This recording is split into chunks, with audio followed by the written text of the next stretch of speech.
Back in 1981, then Mayor Diane Feinstein watched ships return to all of the Navy bases that were around the bay and realized that it was kind of a homecoming. And she thought, shouldn't we celebrate all of these men and women who are in the sea services as they come back? And so she started Fleet Week here in San Francisco. I am IT2 Campos. I am originally born in Bethesda, Maryland. I moved around a lot. Mother was also military. I've been in the Navy for about 5 years. I've been a part of the crew for the ship for about 4 years now. USS Kansas City LCS 22. It's been commissioned about 3 years now. Commissioned over in Mobile, Alabama originally, and then brought over to San Diego where it's homeported now. The main mission of the ship it's actually quite an interesting one. The ship itself theoretically could perform multiple missions. One of the coolest part of it is its modular capabilities and how we're capable of putting multiple different mission packages onto it. So we can go through pretty shallow water as well as open sea as we do sometimes.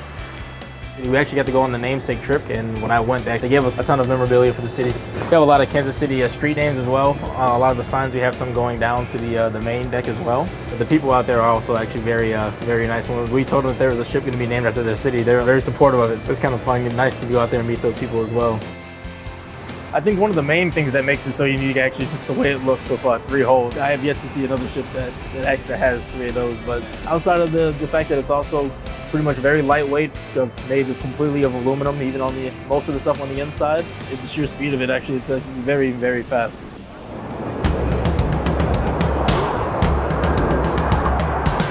The primary purpose of the Blue Angels, to come down to it, is represent over 800,000 active and reserve.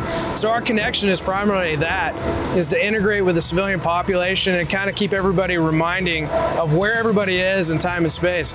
Most of these aircraft come off aircraft carriers all the way around the world, and you would have no idea. So the Blue Angels were created in 1946 by Admiral Chester Nimitz to actually do that. So outside of that, we also travel from show site to show site. I think we have 32 show sites, and we perform with all different venues of civilian performers. Ironically, I grew up about 2 blocks, I guess, south from here on 98th Street.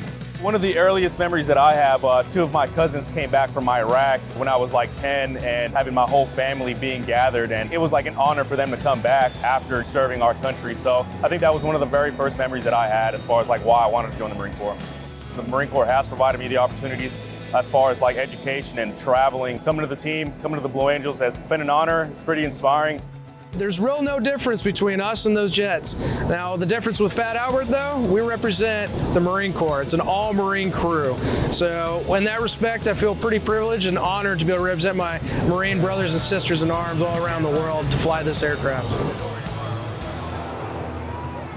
There was a kind of a push to revitalize Fleet Week and maybe change the narrative. So in 2010, we sat and thought about, well, you know, we have all of these assets coming into San Francisco, meaning the ships and the planes, but even more so, the leadership from the Navy and the Marine Corps and the Coast Guard. So we thought, you know what, the military plays an integral role in mass disaster response and international humanitarian assistance. Maybe what we should do is take the occasion and partner up with the San Francisco Department of Emergency Management and the Governor's Office of Emergency Services. And we started a whole exercise program where it's joint civilian military disaster response training and education. So all through the year, we're actually activated and working with these organizations. So the Corps of Engineers has been involved in disaster response for decades. We've been partnering with local governments for basically as long as we've been around to help reduce the impacts of disasters, how to mitigate those threats for earthquakes, for floods, for fires. We participate in exercises to help train against our plans to make sure that our plans are reasonable and effective.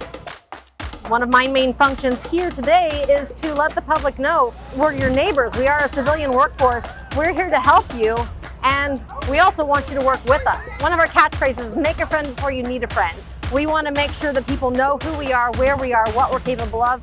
It also lets us know what you need, what you are capable of, where your gaps are, that we can help fill them.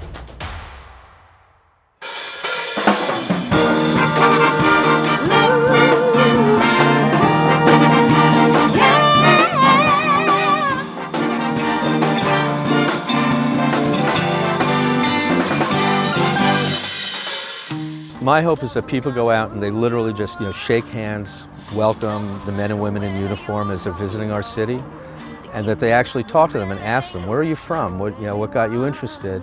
And I think what they'll walk away with is how the cream of the crop of our nation is involved with the U.S. military. But what you find is how brilliant these young men and women are and how concerned they are about other people, the generosity of spirit that they have, and also that they recognize the unbelievable diversity within the military. And I think that's really important to note.